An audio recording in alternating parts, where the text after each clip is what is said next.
Hello, I'm Paul Michelman, Director of Content for Harvard Business Digital, and our guest today is John Boudreau, Professor at USC's Marshall School of Business and co-author of Beyond HR, The New Science of Human Capital.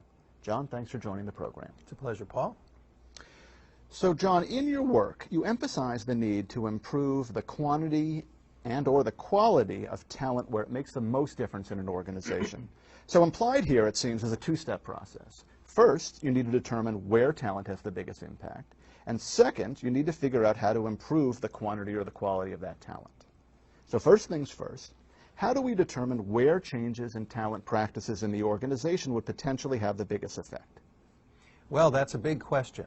Obviously, there's a great deal of analysis that goes on to connect business processes or strategy to talent. What we describe in the book and what we've found is that it's very helpful to break it down into its components. So strategy questions often revolve around how we compete, what makes us different, how we're going to protect that difference, and how we create value. With that in place, we can begin to drop down and think about processes, resources, and other supporting elements.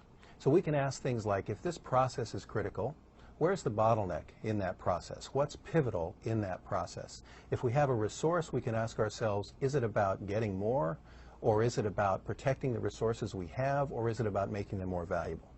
Those strategic pivot points are really important as the basis for understanding where talent might make the big difference. For example, if you think about Disneyland, the high-level strategy is surprising and delighting customers, and I think everyone would agree on that.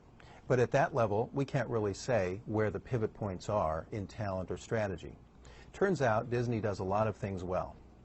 But one of the things that everyone says could be improved is waiting in line.